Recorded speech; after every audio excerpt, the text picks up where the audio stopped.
So after last week, where the episode was absolutely amazing, I decided that I wasn't going to wait for episode 11 of Natsume Yujin-Cho or Natsume's Book of Friends. Nope, not waiting.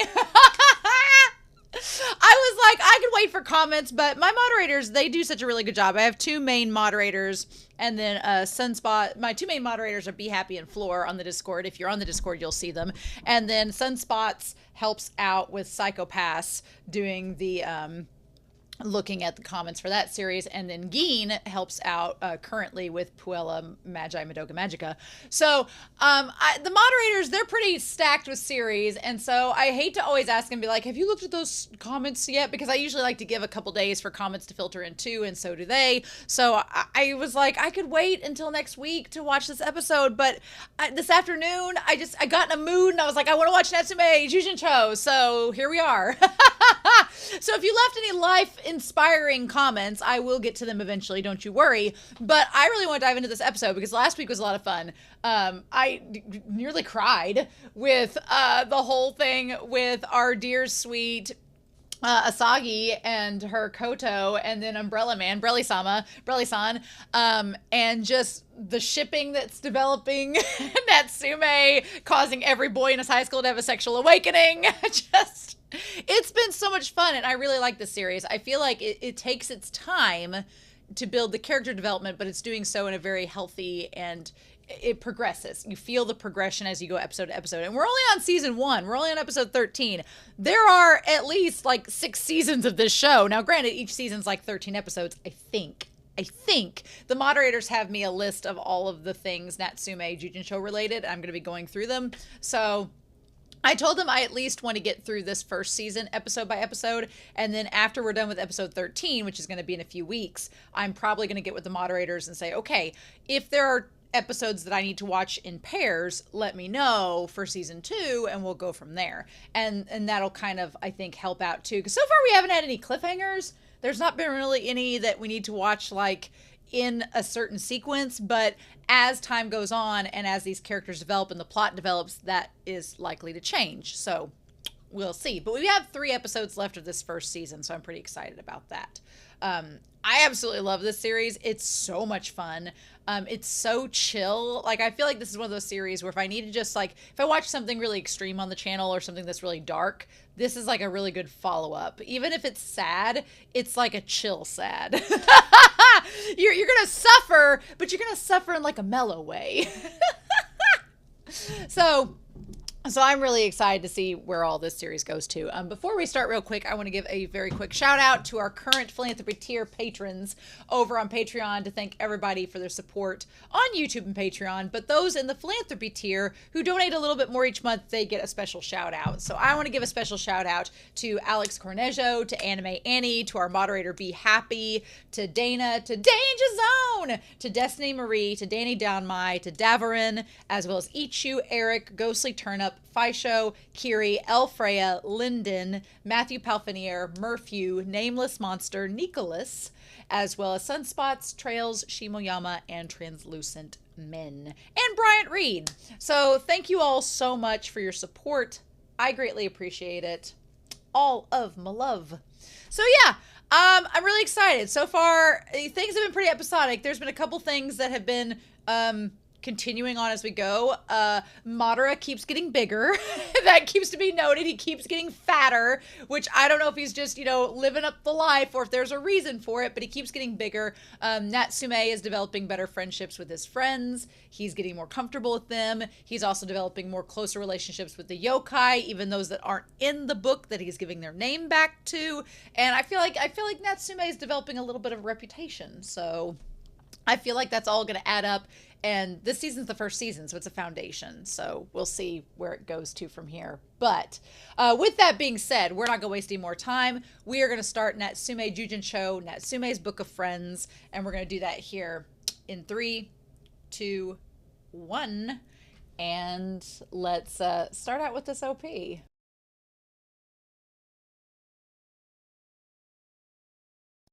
I maintain that this show is one of my favorites right now because it's just so much fun. Each episode, if I'm just feeling like, I mean, here's the thing. What's great about Natsume Yujin-Cho is that right now, anyway, for this first season, it's like there's stuff to talk about with each episode and you can really kind of go in detail with it, but it's not something that's going to like take hours and hours of time to analyze. I mean, I guess you could do that if you wanted to, but I'm not going to, dive into every frame.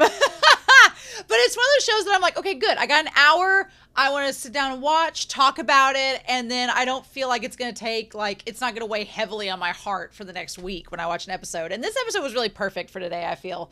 Especially, like, I was just in a mood for something, like, light and fun. And what a fun episode, Nyanko's Book of Boredom. So, Nyanko-sensei is very interesting because we don't know a lot about, like, his backstory. We don't know a lot about his relationship with Reiko at this point. He definitely is one of the main characters, so he's going to be one of those characters I feel we're going to follow throughout the entire series. So there's plenty of time. We have like 6 to 7 seasons with him. There's plenty of time to develop his character. And so I like that we just get a little tiny insight into him in this episode. And it's mainly just for comedy.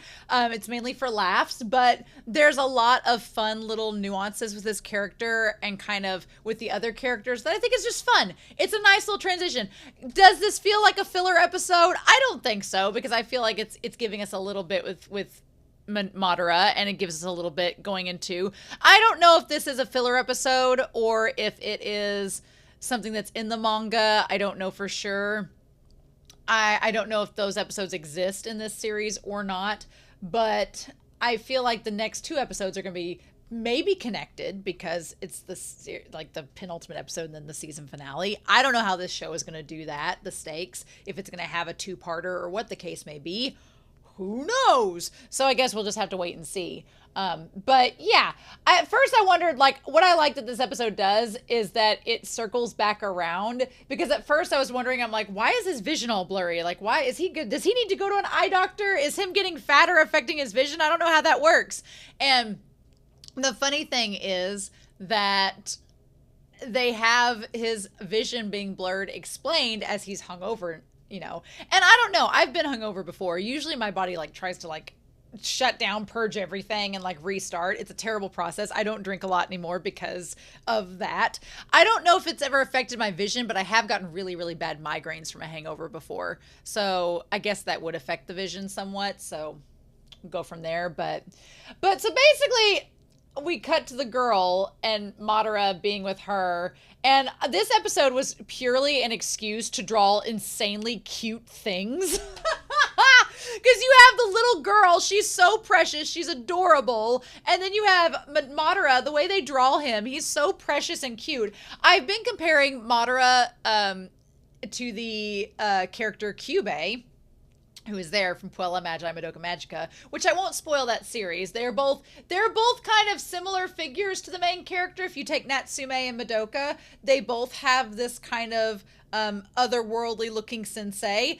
In Puella Madoka, it's Kyubey, and in Natsume, it's Madara. They're both similar in many ways, shapes, and forms, and they're also seemingly very different in many ways. And so you need to go watch Madoka if you want to see the similarities and differences, but they're both insanely adorable. Like, it's kind of like deceptively cute, because you have Madara, who is this yokai spirit that becomes this amazing thing, and then you have Kyubey, which I won't spoil it for you, but they both are very, very cute, and they seem very unsuspecting because of their cuteness. But I love that his true form, he's like, that my true form is noble and imposing. I was wondering if he got to the point where he couldn't leave the cat form, but that doesn't seem to be the case yet. I'm like, and he doesn't want to turn into his regular form because he doesn't want to, like, have her know that he's a spirit, or maybe she won't be able to see him. I think that's interesting that we do get kind of confirmation that the humans, with the exception of Natsume, they can't hear him talk because he's like sitting there giving her a what for. And if you listen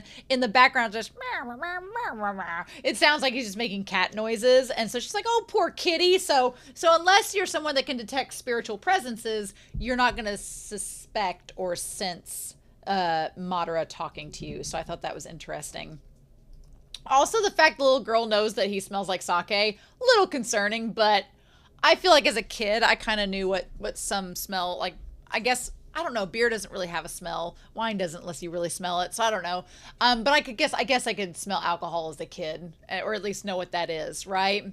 So I love seeing Natsume get just really pissed at Madara, because Madara has gotten off the hook a lot, but now he's eating the food, and so Natsume's like, no, you don't do that. And then he steps on the CD of one of the guy friends, which we'll talk about that in a minute. So yeah, but I just like seeing him being like his grumpy face, like, what are you doing? What are you doing, Madara? And so one of the things I really want to know as we get deeper into the series, I don't think it's going to happen anytime soon, but down the road, is I want to know kind of what the relationship between Madara and Reiko was like, because Reiko is the only figure that he imitates when he turns into a human. He imitates her because he knows her the most, and he hangs out with Natsume and notes how kind Natsume is and how he cares about others.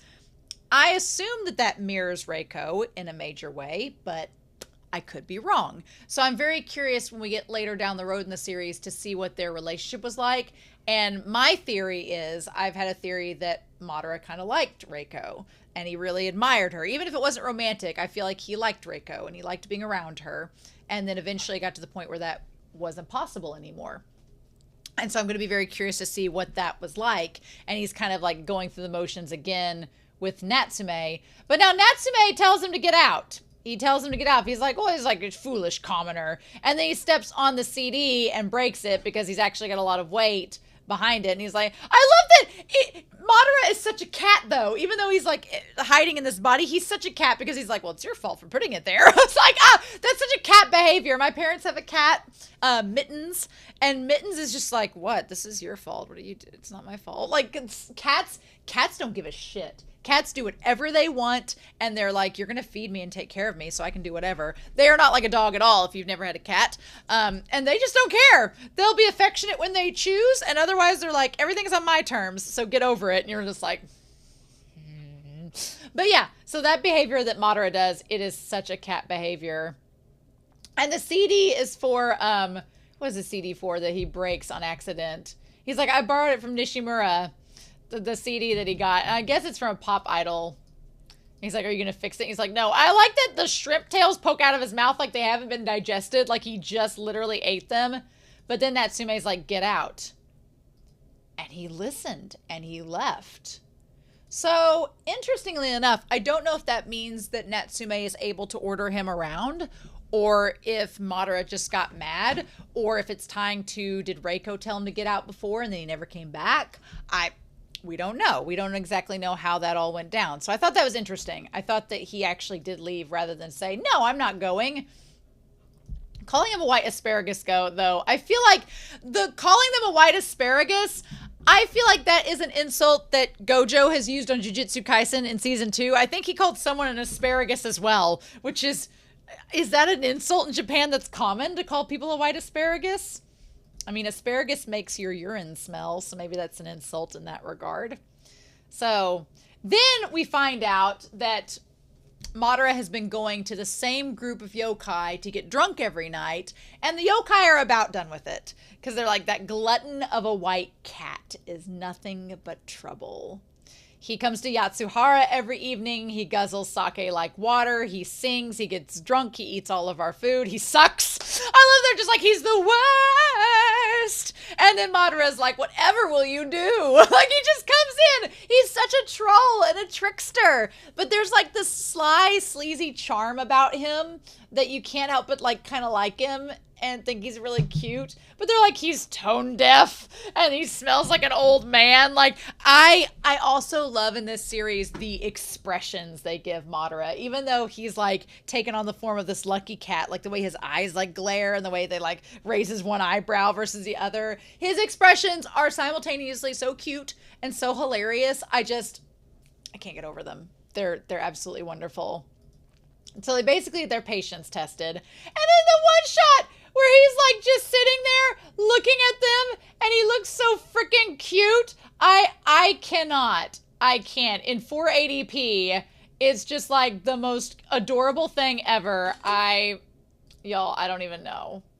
It's so funny how he just like looks at them like, it's hilarious. Madara is just, I feel a little bad for him because he's realizing that he is taking advantage of so many people and it's starting to bite back for him. But yeah, then he shows up and I like the one guy puts his hand in his mouth like, oh no, like foot and mouth, like what do you mean? And they're like, oh no, go on. He's like, oh, you couldn't be more right. Oh my God, his expression when they all find out that he's there, he's like, yes, he eats too much and he's a mean drunk and he's singing sucks and he smells like an old man. He's like, go on, make fun of me some more. And I love that he gets all riled up and like arches his back like a cat and then has the lightning strike down. But that's not enough for him. I love that he goes to the priest that is Tanema's dad and is like, purify Yatsuhara, expose them all, run them out of town. Tanema looks really good in this episode. Tanema was animated very handsomely. He looks really, really good. And so then we go to the arcade where the two best bro friends who are in no way, shape, or form in a relationship are just hanging out, you know. And honestly, I give them a hard time, you know. I give them a hard time because my best friend and I, we hang out like nonstop, kind of like these two. And there have been accusations that like we were dating and neither of us are attracted to women. So we're both like, no, we're just like platonic best friends. We're like platonic soulmates. She's like practically my sister. And we're like, no, we just hang out all the time because we're not dating anyone and we enjoy each other's company. But we're not romantically attracted in any shape or form to ourselves. So I give these two a hard time. I want to ship them just because I like BL and I think it's fun. But to be fair, I can't possibly think. And then they had the Idol CD, but Natsume borrowed it, so we can't assume anything. And idol culture is different. Like in America, I don't know any heterosexual friends of mine in the US that would be borrowing like Shakira CDs, you know, but idol culture is very different in Japan. So it's like a cultural barrier there. Right. Now my best friend in high school, and growing up throughout school, when we were in middle school, he did borrow my Titanic soundtrack and Celine Dion CDs. And, he was not heterosexual. So that's kind of what I thought when I saw that CD. I was like, okay. Natsume is also the nicest person in the world because he went back and he bought a new CD to give back to the friend. Like he kept the broken one and bought a new one to give back to the friend. Like that's so sweet and kind. I was like, Natsume, you're too good for this world. You're too pure. I love it. So they end up leaving the arcade and running into Madara, who is in the form of Reiko. And they're like, oh, you know Natsume? And interestingly enough, they don't tell Natsume being like, oh, was this your former girlfriend? Because I think by the time they hit the arcade with Madara, they realize there's no way on Earth that Natsume would date someone like Madara. They were like, never mind. Nope, we're good. That's definitely not Natsume's former girlfriend. But man, I feel like neither of these boys are ever going to want to date a girl after this experience. They're not going to want to date a girl at all because she like orders everything in the restaurant. And I feel like using the pronoun she when it's Madara and Reiko form, which yokai don't have genders. So whatever, but they order everything on the menu and waste all of their money. Then they go to the arcade and waste all of their money playing the games. So these two guys are never going to date a girl ever again. And the only other female figure in their life is Sasada, and she's not setting a good precedent for them. So I was just like, oh my God, it reminded me of my younger cousin. He just graduated high school, but he never dated anybody in school. And I was like, oh, do you just not want to date anybody? And they're like, no, they're too much money. And I was like, oh, okay. He's like, they're too expensive to take on dates. And I was like, oh, okay. But after this episode, yeah, I kind of get that. I get where you get that vibe from. It's just so funny. I just love that Madara completely takes advantage of them. And they're so nice that they just feel like they have to keep treating Madara to a good time because they're just so kind.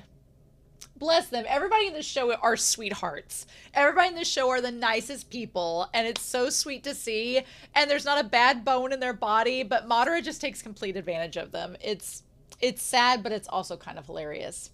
So then, meanwhile, I like that the foster parents that Natsume has, they all have different nicknames for Madara. The one foster mom, she calls them Nyankichi. and the other one says Nyangoro. And it's kind of true, you know, even when you have a pet that's annoying, like Huckleberry, for example. Everybody's like, oh, your dog Huckleberry, he's so sweet. I'm like, no, he's an Aries and he's an asshole.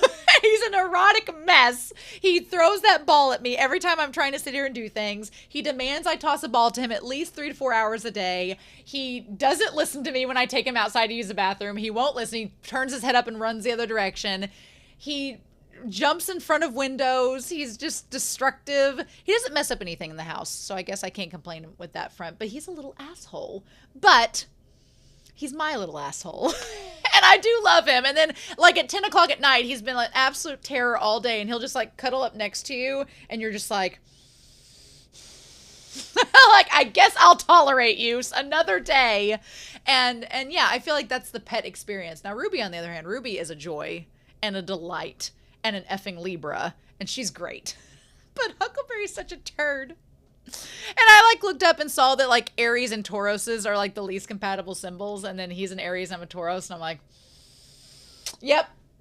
But I feel like this episode harkens in on the pet experience. Even the little cute cat that they get to take care of for the neighbor while they're away, it still like shreds the newspaper, and Natsume is like, oh, it was you. You shredded all these newspapers. Okay. I feel like the pet experience is that even when they destroy something or they're annoying or they do something they're not supposed to, you just still like kind of forgive them at the end of the day because you're like, well, but you still carry some form of unconditional love, unless it's a cat.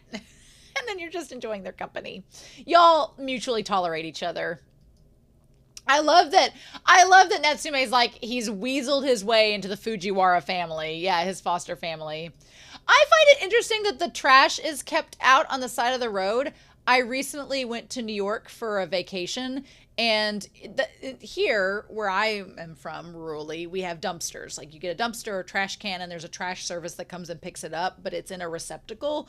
And then in New York, in the city, especially around Times Square, they just throw the trash on the streets at night, like at the edge of the street, and there's a trash receptacle that comes up and picks it up, and you're like, okay. And it's a little grungy and dirty for me, but I get it. It's a city of millions of people. What are you going to do?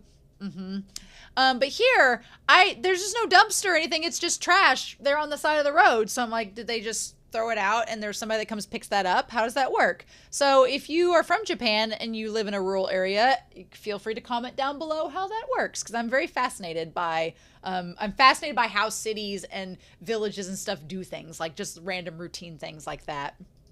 So can we talk about Sasada? Can we talk about her? Because I'm starting to feel a little bad for Sasada. I feel like she gets the bad end of the stick. So we're going to talk about her in a hot second. But she seems to see she sees Madara and Natsume walking away. So then we go back to the CD that Nishimura loaned him. Samura Yukono, the Secret Love CD. I'm like, y'all just sharing your idol CDs. Interesting. These poor guys, they look miserable. They're never going to date a girl ever again. It's not going to happen. I'm like, you poor boys. And they're just like, there goes our allowance. They're like, she cleaned us out. And I like that Natsume's like, wait a minute. What? And then he's like, oh, please tell me everything. Tell me about Madara and how he wiped y'all clean. So then there's Sasada. He goes to the arcade to look for Madara, to look and to retrace the steps of where they've been. And so then Sasada shows up and she says, what does she say there? He's like at the arcade and she goes, oh, Natsume. And she says the phrase, what does she say there? She says, hey. She's like, that's against school rules. No stopping at arcades on your way home. And I feel like she was trying to flirt. I feel like she was trying to like be like, hey, that's against school rules. You can't do that. Because I mean, the other guys did it literally yesterday, like the day before. Like they just hung out and did that. So unless it was like a weekend and not after school, maybe it wasn't a week. Maybe it was a weekend and it wasn't after school and they hung out. Maybe that was the case. Maybe that was it. I don't know. It could have been that it was the weekend, but I'm like, I don't think that it's actually a rule that you can't hang out at the arcade after school. I think she was just trying to flirt with him, and it was very ill received. I kind of feel bad for Sasada. Do I ship Sasada with Natsume? No, I don't. But do I want him to become friends with her? Yes, I do, because she seems like, it's one of those things when you watch somebody that actively wants to be your friend or actively wants to be someone's friend and they keep turning them down. It's like, hey, who are we to turn down friendship with somebody, right? Because Natsume doesn't have a lot of friends. She's trying. I feel kind of bad. And the funny thing is that he considers himself as the outcast and she like the normal person, but she's the one actively seeking him out and trying to be friends with him. And I'm like, dude, I just feel bad for her because he like avoids her like the plague and she's just trying to be a friend.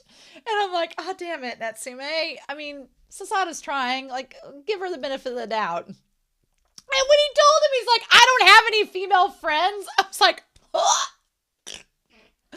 like gutting, like Sasada is weeping in a corner somewhere. Like, how dare he? She's trying to be his friend. And she's like, well, it's a lot. Now, to be fair, she does sound a little bit stalkerish here when she's like, well, it's a healthier hobby than picking through the trash every morning. Am I right? And Natsume's like, I don't know. What? Are you following me? I'm like, girl, she's trying. And that's when the one neighbor friend comes out and she's like, oh, yeah. And the girl's like, our picnic's tomorrow. And she's like, oh, yeah, your mom both have the day off. That's great. And then she's like, oh, yeah, her parents work. And then he's already gone. Like, I feel so bad for Sasada. She's just trying to, like, have a moment, befriend him, get to know him, and he just blows her off. I'm like, oh. And I don't think that he's intending to be mean or anything. I just think that it's bad timing. It's not great timing when she sees him. And it's like, oh, just the worst. What can you do? What can we do? I feel so bad. So meanwhile, Natsume goes home and sees there's a new kitten here. And Madara is like, well, he's like, fine, maybe I can go mess with their friends again.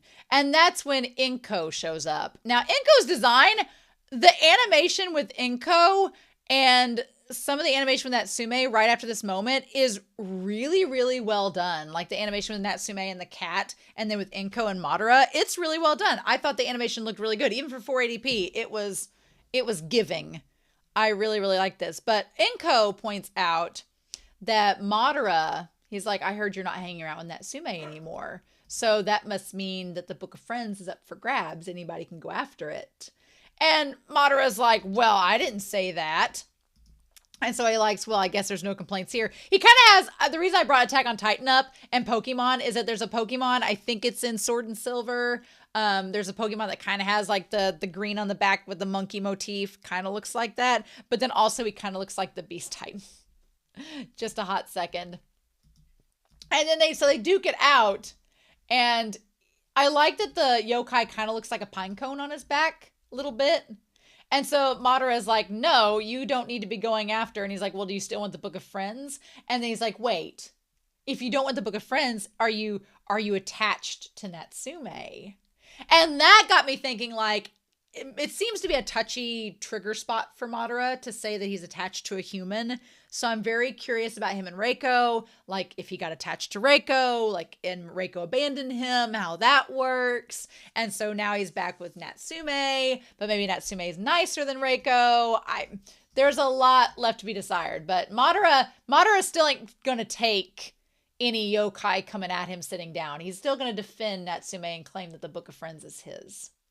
So, but damn, he looked rough when it showed him walking back towards the house and his like ear is all scuffed up like he's been in a fight and his edges are all like jagged. He looked like he was something out of Rugrats, the 1990s Nickelodeon cartoon. He looked like Angelica Pickles' doll. What was her name? Oh, damn.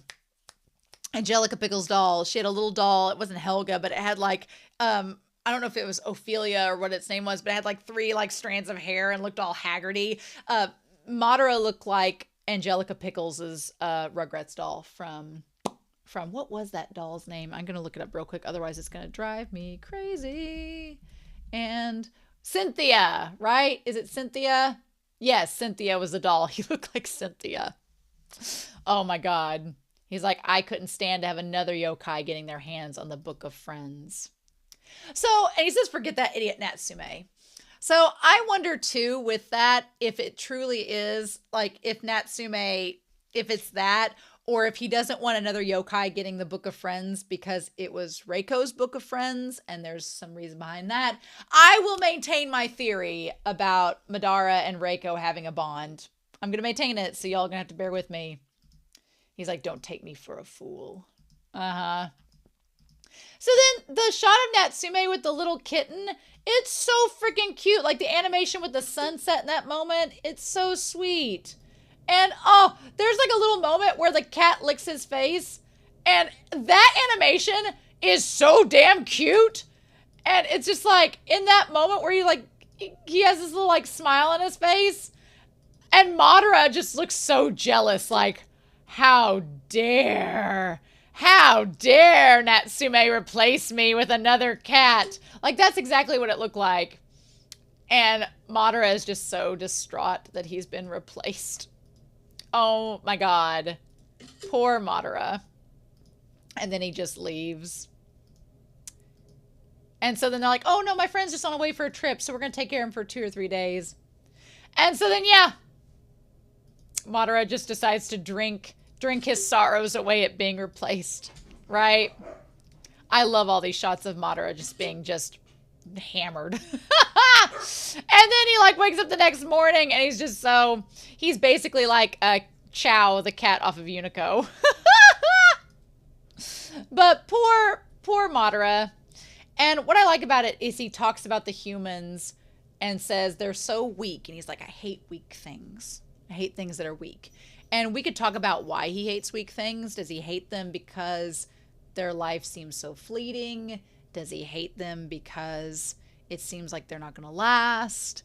Like, what's the reason behind it? And we don't get to know that, right? Why does he hate humans? Because they seem so weak. I mean, on the surface, you could just say, well, he likes strength and likes strong things. But I think there's a lot more to it than that, right? Also, the little girl gives him chocolate. It's a good thing he's not a real cat. You should probably not give chocolate to cats, or especially dogs. It will make them sick. But I like that she gives him, like, it's a Kit Kat. It's a Kit Kat bar. We're not going to say what it is, but it's a Kit Kat bar. Because I don't know any other candy that has that exact same shape or style. But, I mean, Madara's like, but they are caring.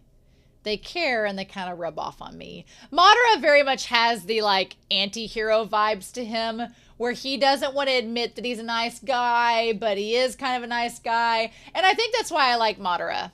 I think that's why I like him a lot, because I am a sucker in fiction for a character that puts off these vibes of like, I'm a tough, strong character. I don't need these humans. I don't need these people. But then you dig under the surface a little bit and he's like, but I mean, they're weak, but they also care about others. They have no powers, but they'll break themselves to protect others. And I think he kind of admires that in a way. And so she gets the Spirited Away treatment. The little girl gets the Spirited Away treatment. He basically becomes Haku, carries her away back to the police station so they can take her home. Madara had a good heart. He didn't just leave her behind. And I think that's the other thing, too, is that Madara, he wants to seem all big and bad, but he does have a good heart in the long run of it, right? Mm-hmm. And so then, yeah. And then he sees Natsume looking for him, and he's like, fine, I'll come back to you. And we see him bouncing towards him. It's so cute. So freaking cute. I mean, this episode didn't give us a whole lot of extra stuff with Madara. We get a little bit more insight into his character, into his kind of like anti-hero vibes that he has, which I'm all about. But we also get to see like he gets kind of jealous. He wants Natsume's love for himself, which could tie to him being, you know, abandoned before. This episode made me a lot more excited for Madara's story as we go. It sets up some things. Like, it sets up us potentially knowing more about him and Reiko in the future, about him and his relationship with humans in the future, about his own past that we don't know about yet. We haven't accessed those memories. I don't know if we will access those memories, but it's a possibility. And it also sets up possibly some more humor where if Madara takes human form again and goes and pesters Natsume's friends, there's more comedic potential with that. And then hopefully maybe Susato will become Natsume's friends eventually. But I thought this episode was super cute. I really liked it.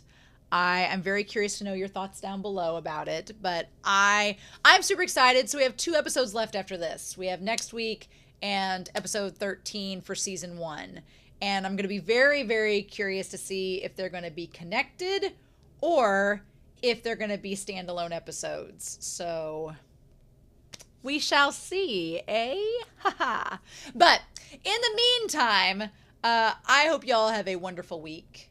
Please stay safe. Take care. And yeah, I'll be back real soon with more of Natsume's Book of Friends, Natsume Yujin-Cho.